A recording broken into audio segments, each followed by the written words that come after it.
Welcome to More on That, a podcast by More Media Group. I'm your host, Emily Moore, and I'm joined by our COO and my co-host, Will Caves. This is a podcast about work, life, and the places they intertwine.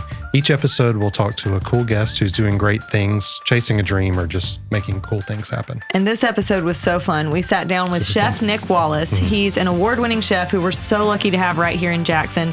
He's been on multiple TV shows, including Bravo's Top Chef, and he even won season 34 of Chopped on the Food Network. We talked a lot about just his passion for homegrown food and the way it all started with his grandmother on a farm here in Mississippi. It's a really good story. So here's More on That with Chef Nick Wallace. More on That is sponsored by Community Bank. We know there are so many banking options available, but we truly cannot say enough good things about Community Bank. Yeah, we recently moved More Media's banking over to them, and I'm not exaggerating when I say it's one of the best decisions we've ever made and one of the easiest things we've ever done. Every single person we've worked with has been kind, helpful, and personable. Our personal banker, Betsy, and I talked for 20 minutes about her dance lessons, and I even have her cell phone number now. We're probably going to hang out. Community Bank offers both personal and business banking, as well as financing and wealth management. They have over 120 years of experience, and they're headquartered in Flowood, Mississippi. If you want a more personal banking experience, it's time to make the move to Community Bank.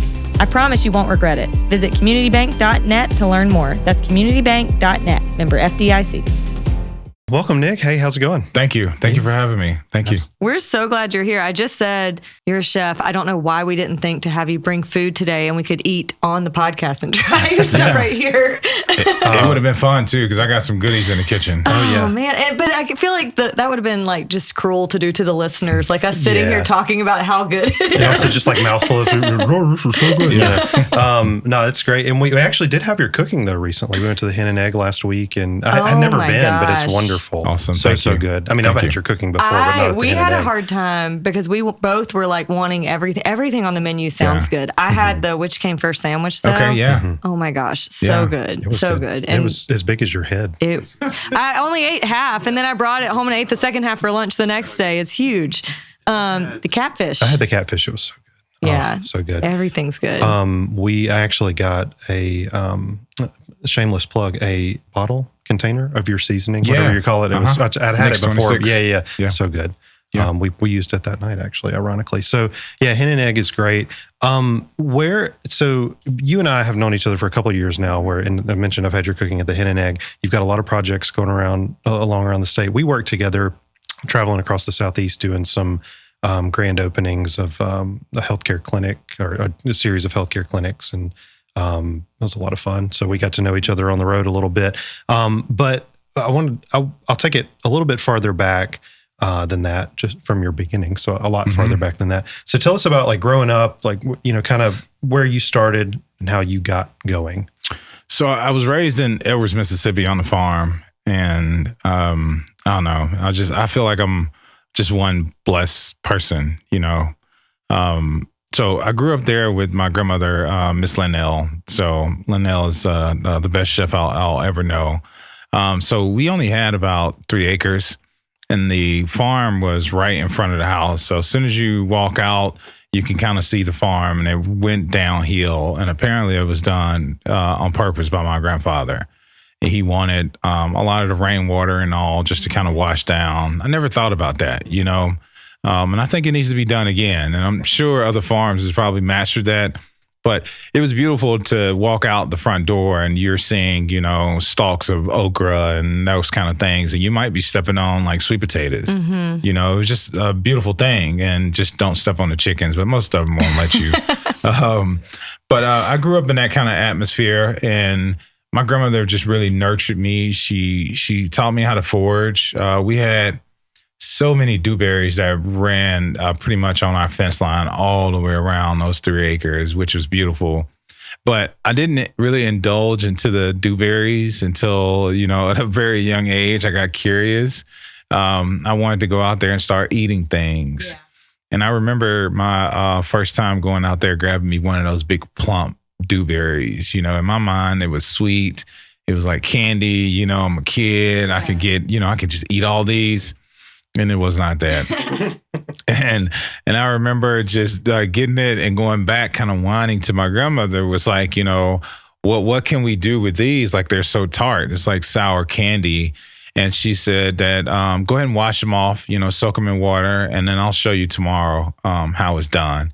So it was always an experience at the dinner table. Always. We always did family style.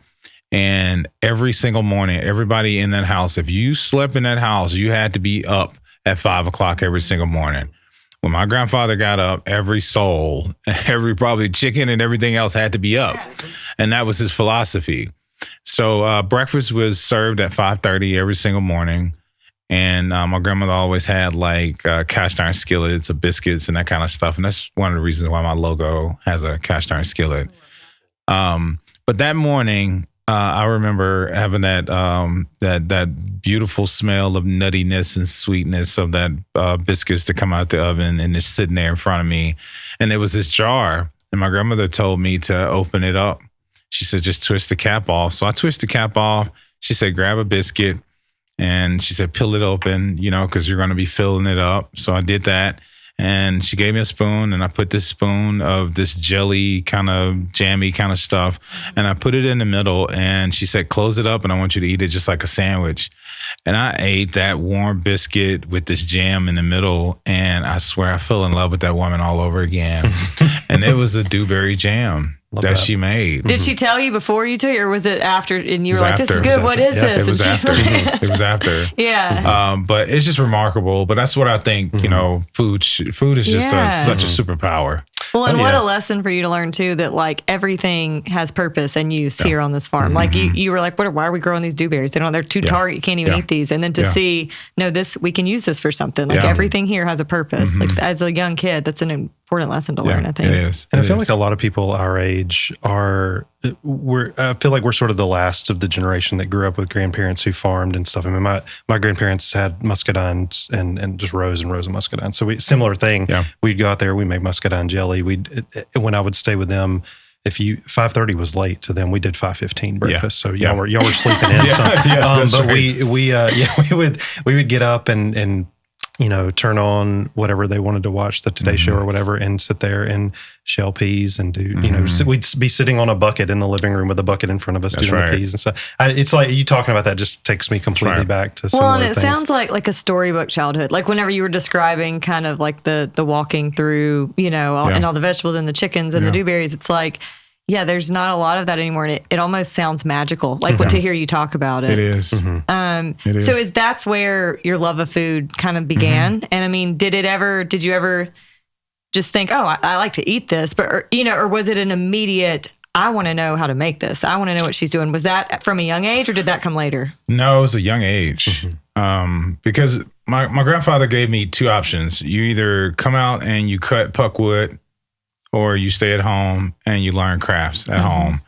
And because my dad and my uncles was coming back with all these bumps and stuff all over their face, they was getting stung by bees, and they kept telling me stuff about spiders and snakes. I was like, you know what? Y'all can have that. You had that biscuit and you're like, I want to do this. I want to make this. I'd rather be doing this. Yeah. So that love right there. So I just, I was tugging on my grandmother's apron all the time. And like when you was just saying about the shelling piece sitting on the bucket, like one great memory was sitting now in between my grandmother's legs. She was sitting in a recliner. I'm on the floor between her leg, and she was showing me how to massage greens in water to get them clean. And so her hands will be over my hands, and she'll showing me how she wanted done. Yeah, it was just so important that those memories there. I mean, it just lives on till today. Still. Is Miss Lennel still with us? No. What did you call her? No, I called her Miss Lennel. Yeah, you did. I did. It's just that much respect. We're not gonna have any nicknames here. That's Miss Lennel. Yeah, my grandfather John Donald, he was such a strong man. Yeah, and he, of course, loved on you. But he was so stern, and if he tell you to do something, he wasn't going to repeat itself. And my grandmother was the same way because she worked so hard. At one point, my grandmother did breakfast, lunch, and dinner 7 days a week. And that's what she did. We didn't go into town for a whole lot. Oh, yeah. Yeah, and so, because we was kind of in the backside of Edwards. We was actually, our property looks at the backside of Calmain's Food First facility that the largest egg producer. But we have been back there so long. Calmaine actually used to be in the hog business before eggs. So we have pictures of like hogs up the rolling hills because it's like rolling hills right there. But yeah, it was very structured. But you know, when it was time to like, oh no, I don't have anything else for you to do. That's when the eating dirt and going out and making dirt molds and all that kind of stuff was, you know, it was fun. We created toys. Yeah, absolutely. I mean, you had to get creative. So did you continue into your teenage years learning from Miss Lennel? When did you kind of start? When did you get the first job or your first education into cooking? Like, when did that shift kind of happen? So my mom moved me and my sister to Jackson. I was like 9 years old. To the big city from Edwards. Oh, it felt like I can imagine. Yeah, for Edwards, It felt like I don't know. I would say Vegas.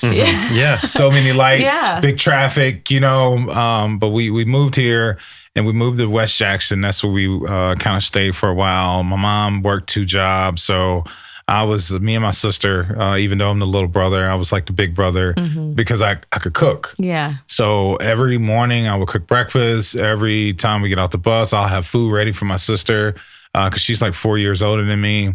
So I was that kind of brother, and I love basketball and I love football. So was the kind of activities, but I just knew my sister always wanted me to cook. My mom was working all the time, so I cooked all the time. Yeah. But it was just like one of those things that this is what I have in my pocket, but this is not going to be profession because honestly, I wanted to go in law enforcement. Yeah. That's what I wanted to do. Well, and you probably saw like Miss Lennel do it and you think like, this is something you do at home. This isn't something you go get a job doing. Yes. Yeah. Yes. And so I didn't know if I could fit in that world, but it wasn't something that I wanted to even challenge myself. I was going to sign up because I wanted to be an FBI agent. That was my dream. Yeah. Like I wanted to be dressed in a suit. You know, it was almost like that Will Smith kind of movie. That's what I could see for myself. But my first job was it was a pool hall on Lynch Street called Sportsman and Recreation.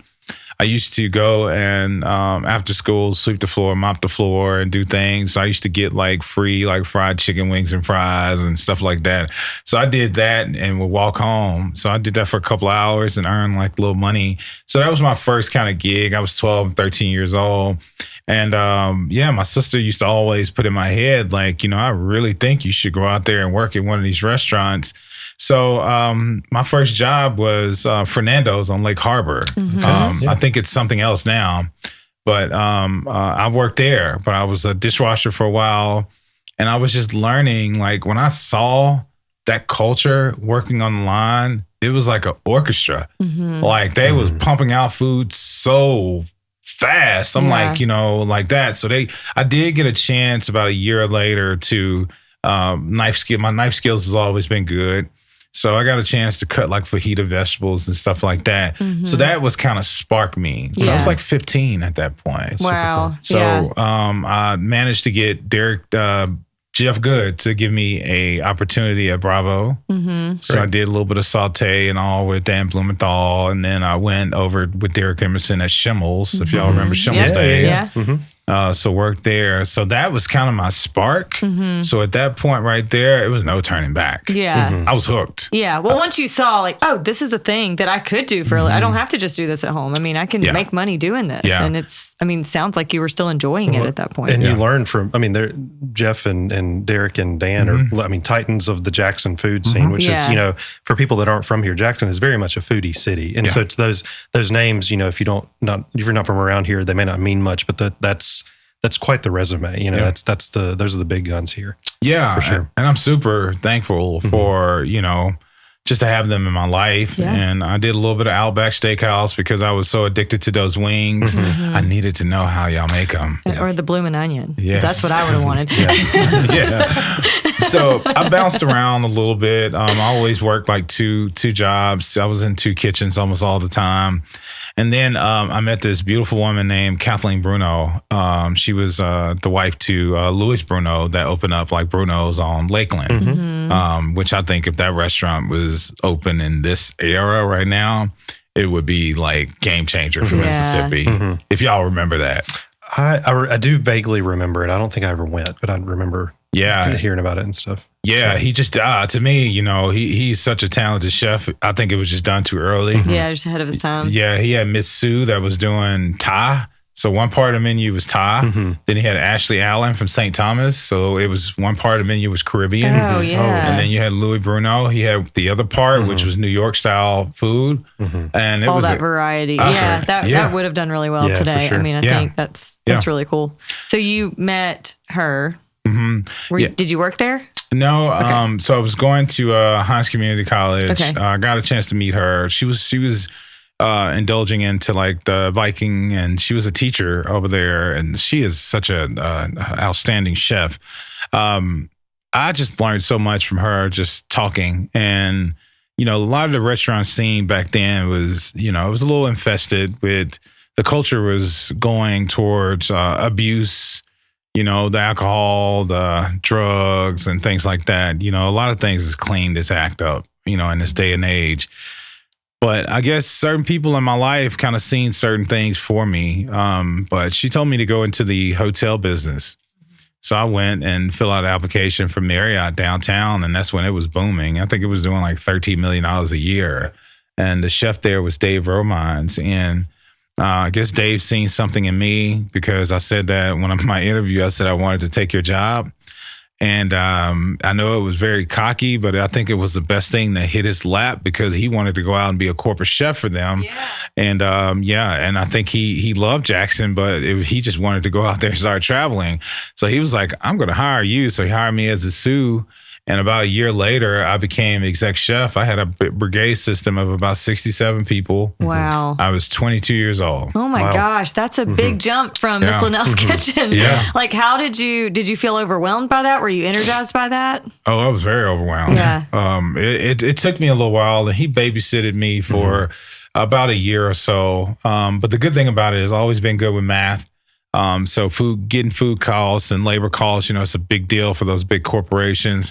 But it's not really a lot about local food. So, but it taught me structure. They're buying the same cheesecake. They're buying the same chicken. You got to follow these rules. Yeah. Specification books was the biggest thing.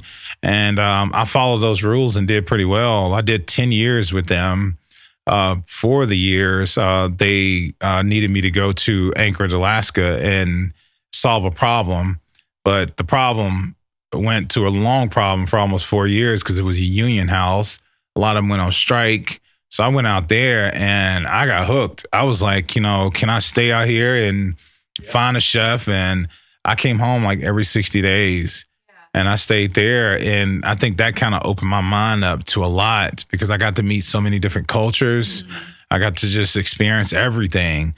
So I think that just gave me so much. So coming back to Jackson, my mind's wide open. I'm just like, okay, I think I can see how I can be a kind of an overachiever in a way and find my position out here in Mississippi. Yeah. And so that was kind of your first taste of leaving Mississippi, really, and realizing that this cooking, this thing that you had loved and you were good at from an early age, could take you beyond just here at home. Yeah. Did you start looking for more opportunities like that? Because I know you ended up traveling around. Did that come shortly after that? Yeah, I had a fire up under me at that point. The King Edward had just opened up, and I got a call from the HRI and Hilton Group, and they wanted me to come over and be the chef there. They wanted to have something that was vibrant, and I said, "Are y'all open to creating a chef farm to table concept over there?" And they say yes. So. My first day, we planted farm boxes out front where the valet is. We had rosemary, peppers, and tomatoes, and it was, it's always been like a homeless population there. And it was like, are you worried about that? I'm like, no, we're here to feed people. Yeah. So if somebody grabs a tomato, let them get it. And so at the back of the building, I left it for a lot of the gold members and all that. And we had a raised bed that was there that I was infusing a lot of lettuces. I did like this hybrid of a lemon lettuce. And I had all kinds of peppers and onions and everything else growing. And I had a chef's table out there. So if you was a gold member and you came there, you could sign up for this chef's table that had about 12 seats. Cool. And we did it every single night. So you came there to get like a 3-course experience. Yeah. We was tossing salads out there, making a vinaigrette there. Like we was cooking with induction burners right there on the spot. So their numbers and all, as far as, you know, in the Hilton world was like out of this world. And I'm like, you know what? I didn't think I could just open my mouth up and just say things. Right. Like that was your idea. Like you started all of that. Yeah. And people listened. Yes. But I wanted to do it for myself then. Yeah. You know, and I was like, you know, and then I kept noticing about James Beard. Food Network was in my, you know, just turning the TV on. Then I started, you know, the social media was going crazy. And I started seeing all that. And I'm like, you know, I know I'm from Mississippi, but I wonder if any of this is possible. So that's when I signed up for my first show, Cutthroat Kitchen. And I got accepted. Yeah. And it fueled even more. And I started signing up for James Beard dinners. And I did 6 sold out James Beard dinners. I've done Cutthroat Kitchen. I went to Canada to do Food Network Canada with Fire Masters, and I won. Went to Chopped, and I won Chopped. And it was like, oh, man, I did 2 documentaries with Comfort Nation. And I'm like, dang. So I took a little break, and Bravo TV with Top Chef called me. Break's over. And it's like, you know, hey, we like, you know, everything that you've done on TV. You seem pretty humble and talented. You know, you think you want to jump on Top Chef? And I'm like, can you tell me a little bit more? Because I never watched one show of Top Chef when I got interviewed. Oh, really? Never. You weren't familiar with it at all? I wasn't. They was probably working liked on time. that like, you know, like you were just coming in and you weren't somebody that was just trying to get on the show. Like you're just a serious chef doing his thing, traveling, taking all these experiences. They're like, yeah, we want that guy. Yeah. But I wish I was kind of like Buddha, because I love Buddha. Yeah. Kudos to you, Buddha. Buddha has been, you know, he's been focused on that show since season 1. Yeah. And you could tell. But it was great because I needed this for my life. And to be with 16 chefs, most of them worked in Michelin star kitchens. A lot of them already James Beard winners. And to be top 5 finalists. And then I'm just a community, you know, Hines Community College, grew up on a farm, never worked in a Michelin star kitchen, but I have a heart that is like a bull. And I'm respectful, you know, because I was raised by good people. Yeah. And that's why I tell people, like, Mississippi is just so infectious with our personalities, our hospitality, and I just think we can go out there and accomplish anything in the world. Yeah. We just did an interview with her name's Paige, and she did work in tech out in Silicon Valley, and she said she was at a couple of places there, but she said a lot of places where she worked, she was the first person that people met from Mississippi. And so there was just a lot of perception there. And I know one of the things I read about you in preparation for this, you talked about like bringing some of the chefs you met on those shows here to Mississippi and them being like, oh, wow, I didn't realize it was like this. Did you kind of encounter some of that whenever you were out there doing all these shows and kind of traveling? Oh, my. Oh, my. Yes. So one little short story is, when I went on Cutthroat Kitchen, I went up against this ex-model turned chef. It was a little weird. So me and him, he had it out for me. If you watch Cutthroat Kitchen, it's like a game show. You know, you get like $10,000 and you could bid to sabotage people. But he was in it for me. He wanted to sabotage me. But anyway, he was saying things in my ear like, you know, hey, y'all, just leave the fryer open because Nick is going to stay in the fryer because he's probably want to fry some catfish and make comeback sauce. You know, it was all those kind of things right there. And it was in getting your head too. Yeah. But, and then just going all the way to Top Chef. And the reason why Jackson Food and Wine Festival was started is because we need as much exposure, but also people need to put their toe in their feet here in Mississippi. Because Buddha thought that, you know, y'all ride horses, you know, all the time through the city and all that. And I'm wish. Yeah, some people, yeah. And I'm like, you know, no, it's you know, it's not a New York, but you know, we're living here. Yeah. And we're living very well. And we got good people here. Like, we got good food. Yeah. And so bringing all of them here for the first Jackson Food and Wine Festival was mind-blowing to them.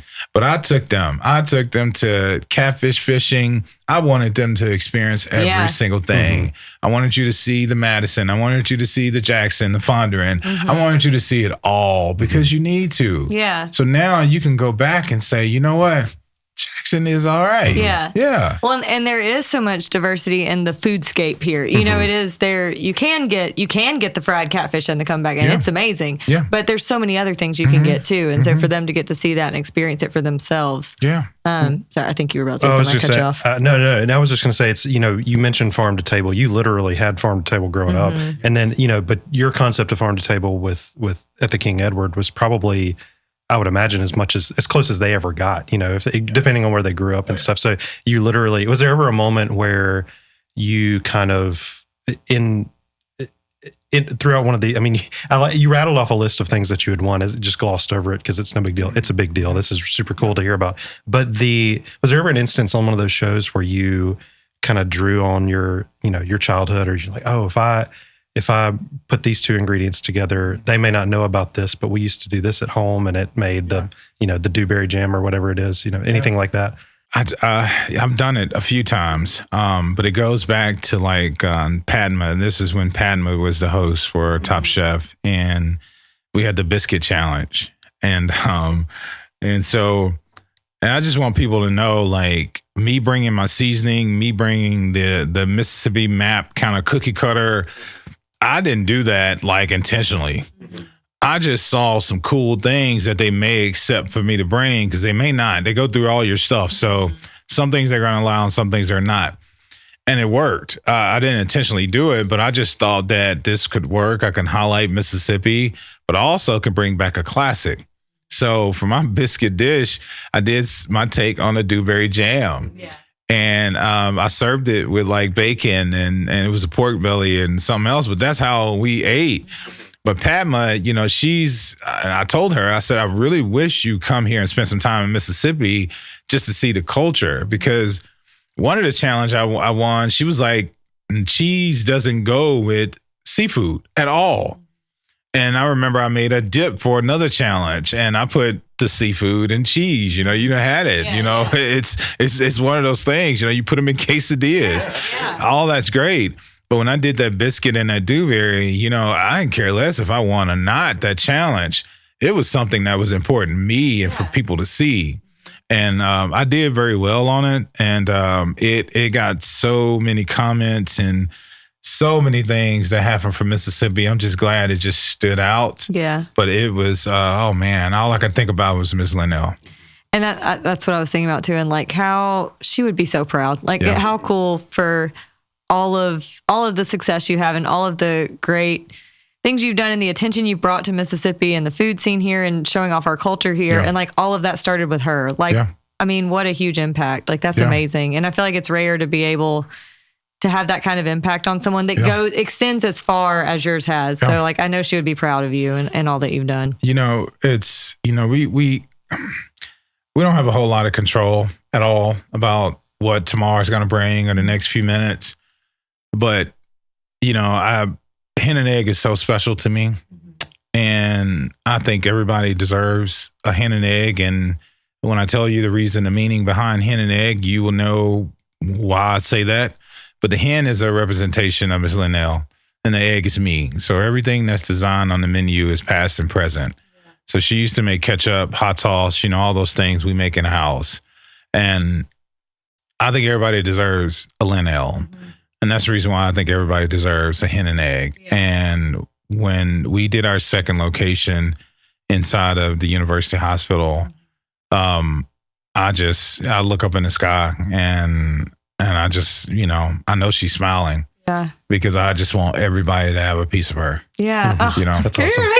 Yeah. She definitely is. And I was very close with my Nana as well. Same. And so I just feel that. And I think it's a special bond. And how cool for you to be able to carry that with you now. It's she's still with you now, in all that you do. Like you said, looking up, she's with you every day. And it's, the impact is continuing on others. It was on us last week on Thursday. Oh, yeah. Because you can feel, and I think that's something that's kind of a theme through all that we've talked about.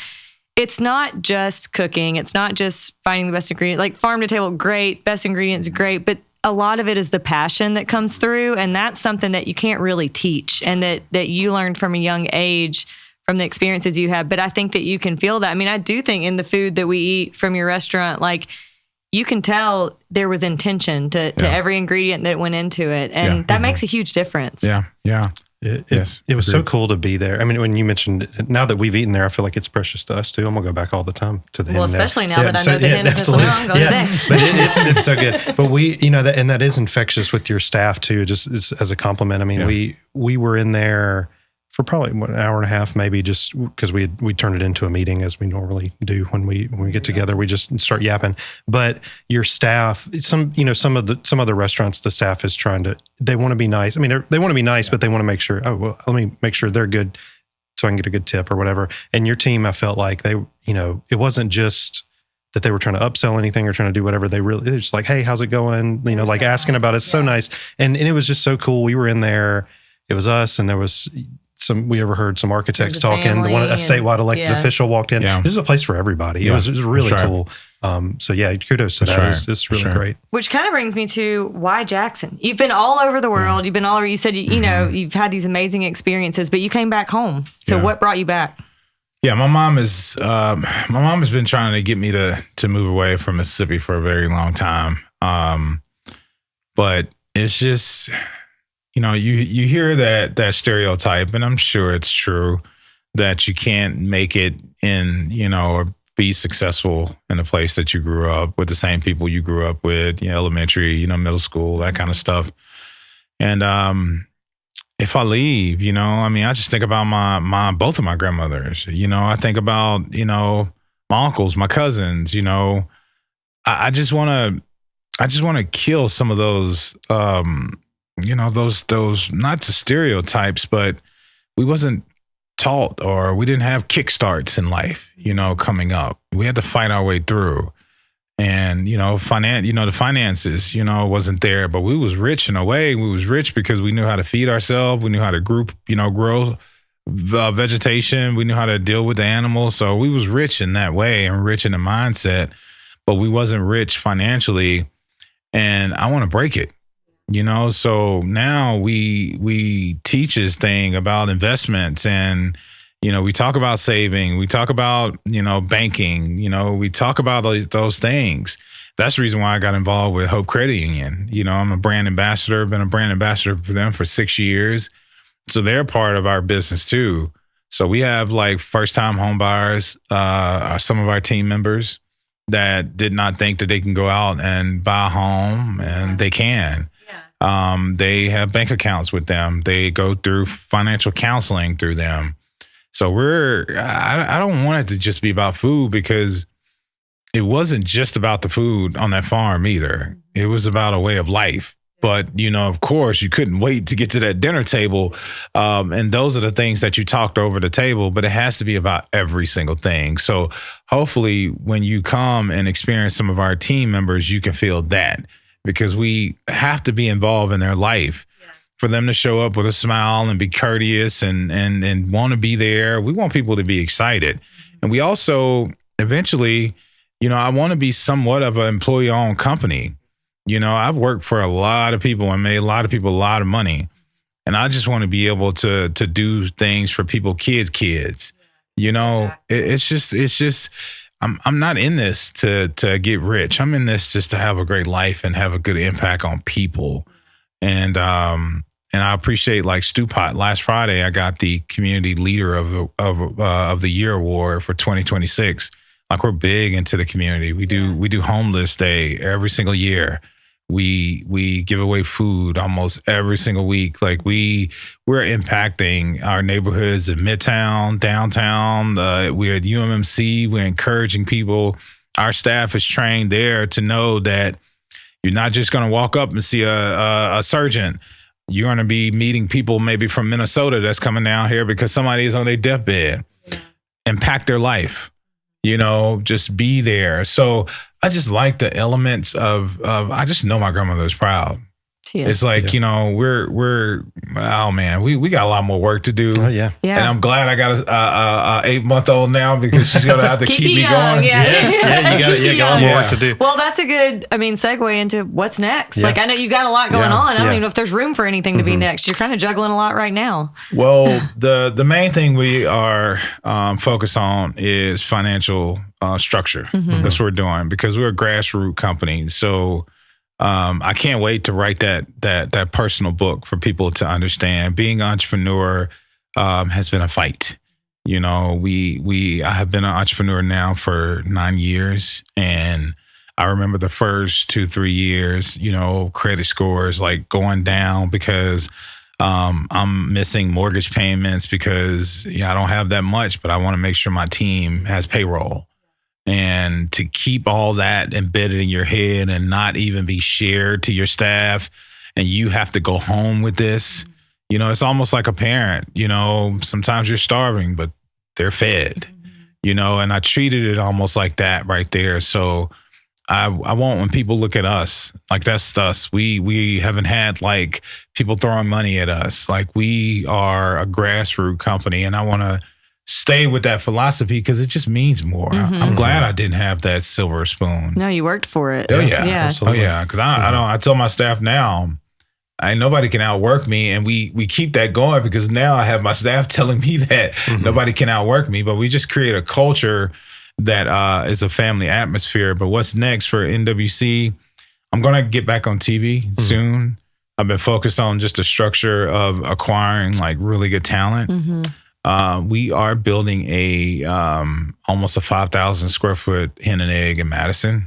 Oh, awesome. When will that open? I know we're not sure, you know, construction and stuff, Yeah. but estimate. Around probably end of first quarter of next year. Okay. We That's should awesome. open. We're That's going to do great. breakfast, lunch, and dinner there. That's great. So I think everybody enjoys sometimes having breakfast for dinner.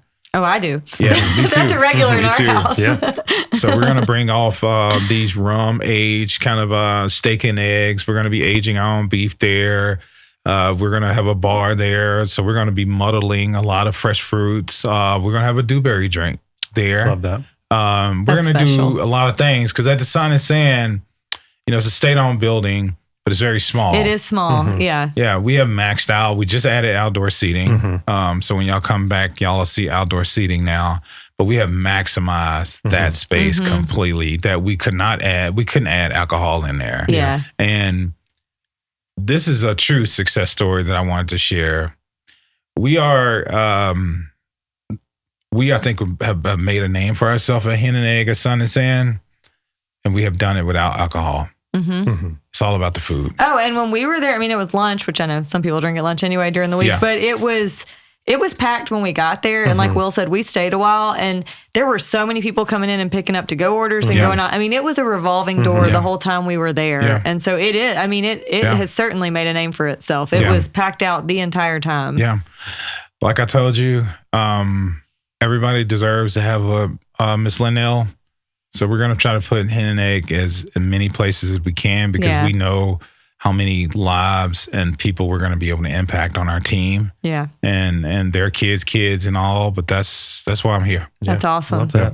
All right, you said get back on TV. Is that like something in the works? Can you talk about that, or you just have that? You're putting that out into the universe. No, I have been. I've been almost pulled a few months ago for a new Guy Fieri show. Okay. I just wasn't ready yet. Yeah. You know, I just wasn't ready to leave the team yet.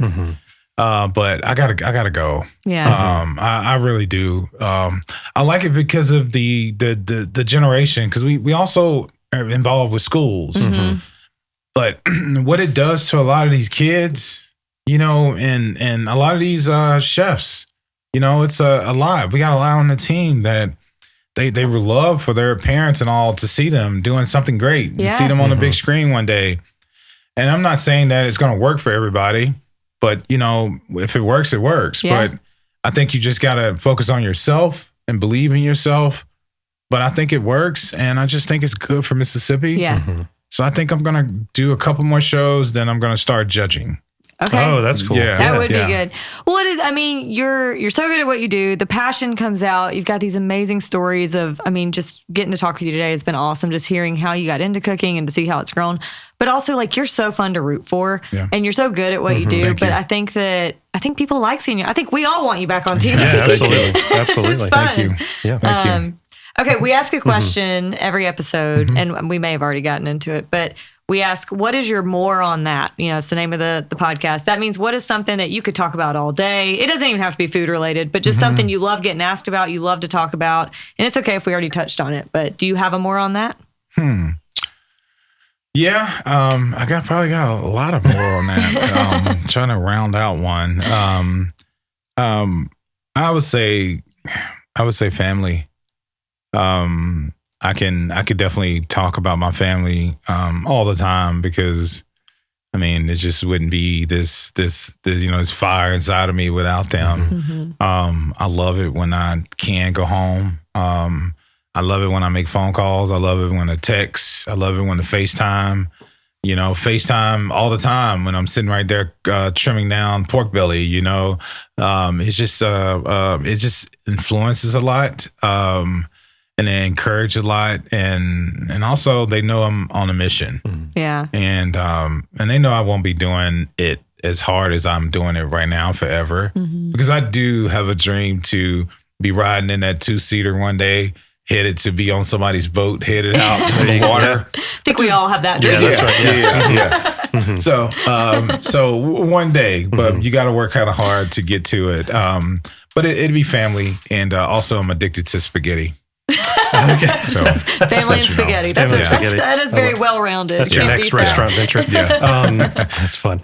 More on that is supported by Milling Pediatric Dentistry.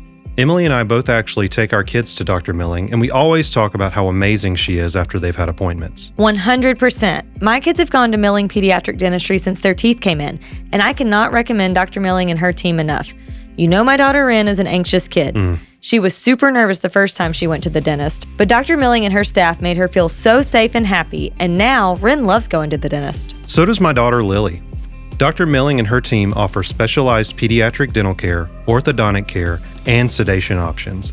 They go out of their way to make sure everyone, including parents, feels comfortable. If you're looking for a truly incredible dentist for your kids in the Jackson Metro, check out Milling Pediatric Dentistry.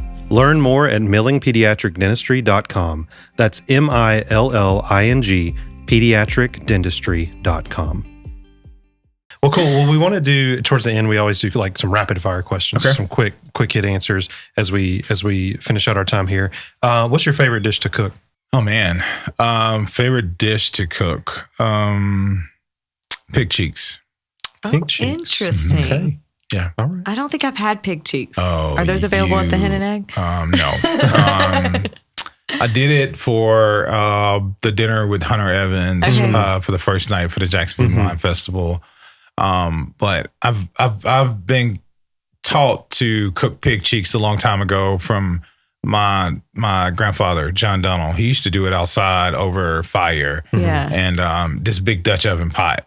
You know, but I still have like a smaller version of that, but I do it in a different way now. But he does it with a lot of citrus and lemongrass and a lot of celery leaves and all. But when I tell you, you have no idea the impact that will have on your life. So have me back on the show. Yes. And you'll bring the pig cheeks. And I will bring some pig cheeks. Interesting. Okay, we'll do it. I've had pig ears. I've had pig's feet. Never had cheeks. So it's a new pig venture for me. Yeah, it's not fatty. Yeah. It's super lean.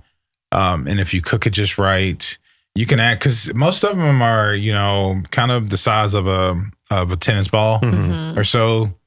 But I tell you, a homemade roll, drop in pig juice with all that brazen liquid on it. You know, some caramelized onions or maybe some pickled. Oh, man. All right, we're going to have to try it. My stomach's growling now. Yeah. Also, we can't let Macy listen to this episode. We have a vegan on our team at work. Okay. All right. Macy, close your ears. Yes. No, it does sound so good. It's so good. I have to try it now. I didn't even know it was a thing. I didn't either. What's your favorite cuisine to eat? Your favorite type of food? Indian. Indian is so good. Well, you said spaghetti. You said you love spaghetti. Yeah. I thought you were going to go Italian. I do love Italian, but I really As a love whole cuisine, Indian. it's Indian. Yes. That's good. That's good. Come on. Yeah, Indian food also has that like soulful, like Yes. that There's love. a lot of passion that there, passion in too. it. Yeah, it's Yeah. very good. Yeah. For sure. All right. If this is a weird question, I made it up, but I like it. If you were a type of seasoning, what would you be? If Nick Wallace was a seasoning. Turmeric. All right, why? Yeah. I save lives. Yeah, I love that. Yeah. I love that. Yeah. That's a good one. Do you guys do you listen to music while you cook? And if so, what Yeah. kind? I don't try to force everybody to listen to my music, so I'm an AirPod guy in the kitchen because sometimes sometimes they have to wave down because I'll have both of them in the Trying to get your attention. Yeah, but I'll be jamming. I will put it on Pandora, and I like to shuffle because I like a little bit of everything. So I like pop, rock, country, R&B. I love a little bit of It's everything. all over the place. Love it. Yeah, and then also blues too, because I kind of grew up on blues because I used to listen to that on farms, and my connection to farms now. A lot of people just, and I love the Delta. So B.B. King, when I got the chance to spend some time with him, so I'm all over the place. But you can honestly, I can walk into about any room or concert and I could fit in. Yeah. Yeah. You can appreciate all of it. Yeah. Okay. Your dream person to prepare a meal for. And I know it's not weird, but I mean, honestly, I just want people to know, like, I wouldn't be here without her. But if I could just sit down and if I could cook a meal for Miss Lennel, like, honestly, she's just a very important person. Yeah. Like we wouldn't be sitting at this table without her. Yeah. And we can tell. I mean, that's through your whole story. It's a thread that's gone on. And, I would want her to taste who I am because that's what I do. I cook. You will know how I'm feeling through my cooking. And if you get a bottle of my seasoning, that's my personality in a bottle. So, man, forget everybody else. I want Miss Lennel at the table. I love that too. Yeah. All right, a few Jackson restaurants you're loving right now. I didn't want to put you on the spot and ask your favorite Jackson restaurant. So name a few. What's the hen and egg? And we know you like a lot. Well, yeah, obviously. We know you like a lot of them. So just a few that you've been kind of going to lately that you're really liking right now. Okay, I would say Spice Avenue. And I especially like the days that they have goat because they get local goat. Okay, I didn't know that. Yeah. Oh, yeah. You should try the goat curry. Yes, please. Polito is good. The Orchetta is probably the favorite. There. Outback wings. Listen, look, You can't let them go. sometimes Still. it just They still hits. have a It's hold sometimes, on yeah. you. And you even learned how to make them. You still. Yeah. But I hate that it's not in Jackson anymore because I could just go right there on 55. And sometimes I don't have a lot of patience sometimes for Lakeland Drive sometimes. But when I'm out there, I don't care what am I doing. If I'm out there, I'm going to Outback. Yeah. And I'm just getting a wedge salad and I'm getting wings. I'm probably going to get 2 orders of wings, one to go and one for here. And You need to be sponsored by Outback. Yeah, that's right. Yeah, I just love yeah. that you've gone all over the world. You can cook anything you want. You're all about the local farm to hill. Like Outback. you're still an Outback guy. I love that about you. I'm really honestly really simple. When I get home I don't mind cooking for my family. When I get home, I'm not tired of cooking ever. Yeah. But honestly, to feed myself, I love charcuteries. So me too. I can make charcuteries. You can make it out of anything. Yeah. So we just take all the leftovers. I'm a chicken salad guy. I'm a tuna salad. I love raw vegetables. I can sit there and dip with ranch. You like what we call a girl dinner. You like a girl dinner. Okay, yeah. Will likes a girl dinner It's too. just, whatever I've got, I just, put it on a plate and let's go. It's a lot of boards. It's a lot of just piecing things together. Yeah. That's a girl dinner. It makes Nick Wallace is a girl dinner guy. I didn't know, but I am. We need to put that on a t-shirt. I love that. Well, cool. Well, how can people keep up with you on socials? So they can keep up with me. It's either Nick Wallace Culinary for most. I think we're doing very well. We're about to really go hard into our marketing because we want Hen and Egg to be the next big story for a Mississippi franchise that can go places. And I think for a grassroots kind of company. I'm not that one that's, living in $1 million house or anything. I'm focused on people. Mm-hmm. So I just want to be able to share that with as many people as possible. Yeah. So I welcome anybody that wants to come and be a part of Hen and Egg.